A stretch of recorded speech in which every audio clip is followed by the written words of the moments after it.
네, 4월 13일 수요일입니다. 오늘도 아침 신문 살펴보겠습니다. 이현웅 아나운서가 주요 내용 정리했습니다. 어서 오십시오. 안녕하십니까? 예, 오늘 첫 번째 소식 보겠습니다. 네, 오늘 일면에 검수완박 얘기 다 실렸더라고요. 어떤 내용입니까? 그렇습니다. 최근 며칠 동안 계속 이 내용이 전해지고 있고요. 오늘도 역시나 신문 대부분에서 이 내용을 톱에 싣고 있었습니다. 예상했던 대로 민주당 안에서는 경론이 있었고요. 예. 그 결과 이번 달 안에 검찰 수사권을 폐지하는 법안을 처리하기로 당론이 모였습니다. 네. 한국일보는 이걸 입법 전쟁 방아쇠를 당겼다 이렇게 표현을 했습니다. 예. 또 신문마다 차이가 좀 있었지만 강행이라는 표현을 쓴 신문들이 몇몇 곳에 있었고요. 예. 이 민주당 결정에 조금 더 비판적인 곳은 거대 여당의 폭주다 이렇게 지적을 하기도 했습니다. 예. 현재 국민의힘과 정의당까지 야당이 반발하고 있기 때문에 충돌은 불가피해 보입니다. 검찰 입장에서는 검찰총장이 직을 걸었고 또 장관까지 따로 만났지만 효과가 없었던 셈이 돼버렸는데요. 네. 검찰은 일단 유감이다라고만 공식 입장을 낸 상황입니다.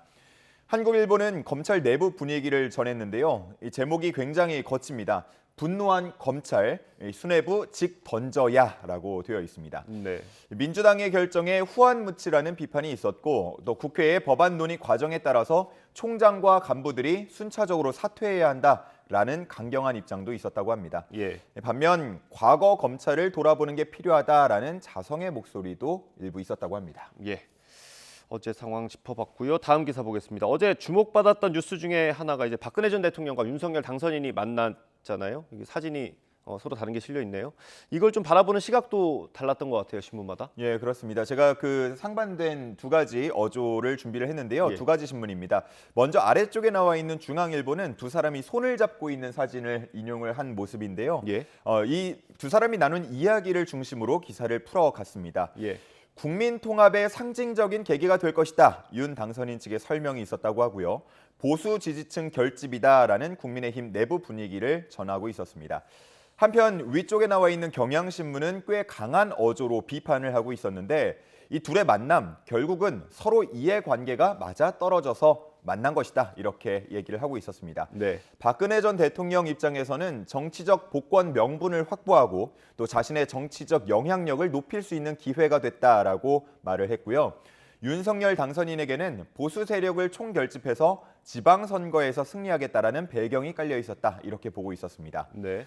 또 윤석열 당선인이 박근혜 전 대통령에게 면목이 없다, 죄송하다 이렇게 말한 부분에 대해서는 과거 국정농단 수사를 부인하는 듯한 발언이다라고 비판하기도 했습니다. 예. 그 경향신문과 비슷한 논조는 한겨레도 그렇게 비슷하게 다뤘더라고요. 예, 맞습니다. 네, 다음 기사 보겠습니다. 윤석열 정부 1기 내각 오늘 추가로 발표되죠. 근데 정무장관을 좀 신설하는 방안이 논의된다고요? 예, 그렇습니다. 동아일보에 나온 내용인데요. 대통령실 개편에서 정무수석 자리가 없어지면 정무장관을 대신해서 신설해서 맡기는 방안이 검토되고 있다고 합니다. 네. 앞서서 윤석열 당선인은 슬림한 청와대를 약속하면서 정책실장, 일자리 수석, 민정수석은 폐지하기로 가닥을 잡은 상황이죠. 이 정무장관은 야당과 소통하는 역할을 주로 하게 될 텐데 윤석열 정부의 경우 거대 야당과의 협치가 필수지 않습니까? 예. 그렇기 때문에 현재 차관급인 정무수석을 장관으로 격상하는 게 필요하다라는 취지라고 합니다. 정부 조직을 신설하는 거기 때문에 정부 조직법을 개정해야 하는 작업이 필요하기도 합니다. 여느 장관처럼 의원직을 유지할 수 있다는 점도 함께 언급이 됐는데 네. 이 신문에서는 비서실장 물망에 계속해서 거론이 됐지만 국회에 남겠다고 했던 이 장제원 당선인 비서실장의 이름이 이 자리에 거론이 되고 있었습니다. 예. 한편 대통령 비서실장에는 김대기 전 정책실장이 유력하다라고 신문은 봤는데요. 다른 신문들도 보니까 비슷한 내용들이 담겨 있었습니다. 그렇군요. 대통령 비서실장이 오늘 같이 발표될지도 좀 관심이 가고요. 다음 기사 보겠습니다. 네, 전국 법관회의에서 권순일 전 대법관의 얘기가 나왔어요. 이게 어떤 내용입니까? 네, 그렇습니다. 이 내용을 한번 살펴보면 한마디로 말씀을 드리면 그런 겁니다. 권순일 전 대법관이 화천대유에 취업했던 거는 부적절했다라는 지적이 나왔다고 합니다. 네.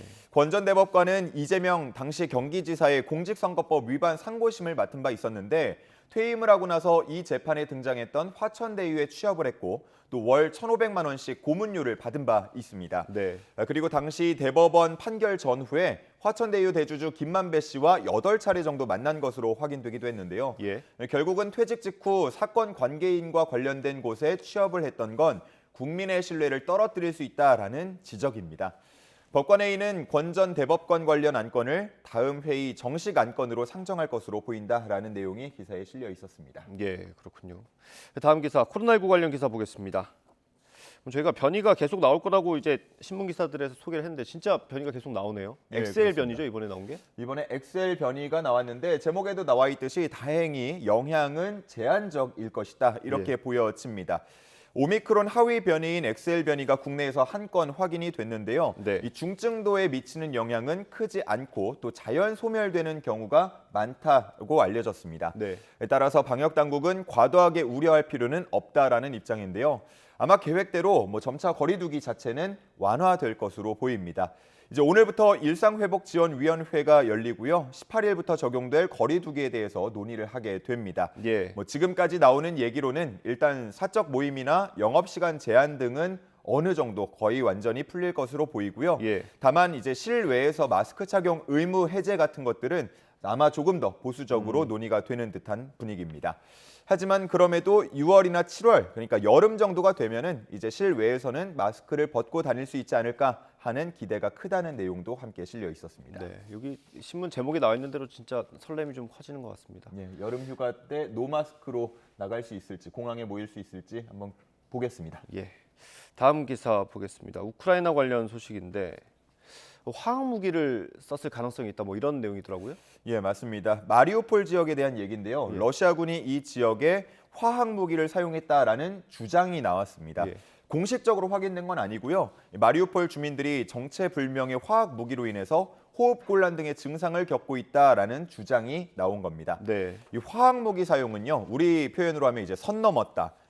서방식 표현으로 하면 레드라인 넘었다라고 할 정도로 서방이 늘 경고해 오던 거기 때문에 만약에 이게 사실로 드러나게 되면은 사태가 걷잡을 수 없이 악화될 것이다 이렇게 보고 있습니다.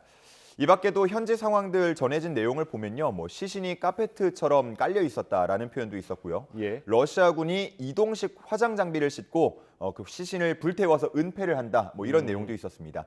또 지하실에 여성을 가두고 성폭행을 했다라는 등의 얘기가 나오고 있는 상황인데요. 좀 다소 끔찍한 이런 상황들이 언제 정리가 될지 모르겠습니다. 그러게요. 언제부턴가 평화회담 얘기가 좀 기사에 안 나오는 것 같아서 좀 안타깝긴 합니다. 예.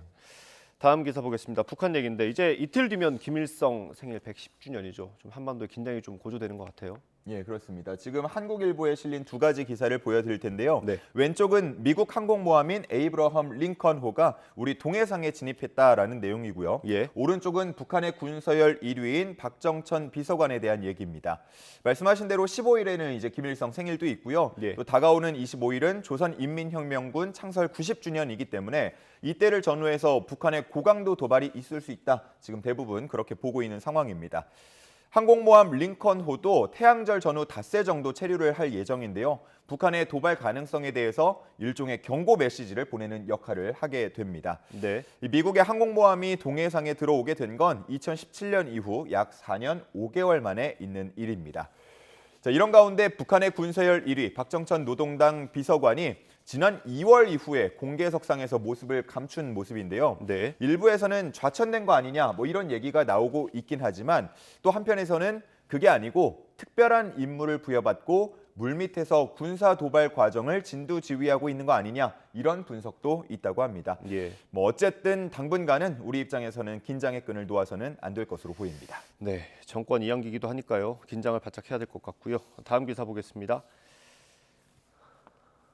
마기꾼이라는 단어 얼추 짐작은 갑니다만 이게 어떤 내용입니까? 저희가 일상생활에서는 약간 농담식으로 많이 얘기를 하지 않습니까? 예. 마스크를 쓴 모습이 벗은 것보다 훨씬 낫다라고 하면서 마기꾼이다 이런 얘기를 주로 하긴 하는데 네. 코로나가 만든 신조어라고 볼 수가 있겠습니다. 예. 근데 이게요, 사건 현장에서는 농담이 아닌 현실로 작용이 된다고 합니다. 말 그대로 사기꾼과 같은 진짜 범죄자들이 마스크 안에 숨는다라는 얘기인데요. CCTV에 얼굴이 찍히더라도 마스크를 쓰고 있으면 얼굴을 식별하기가 어려워지고 예. 또 마스크로 얼굴을 가리고 모자까지 눌러쓰게 되면 경찰이라고 하더라도 범죄자를 알아보기 힘들다고 합니다. 그래서 실제 몇몇 통계를 봐도요, 범인을 잡는 시간이 코로나 이전보다 더 오래 걸리게 됐다라는 내용이 담겨 있었습니다.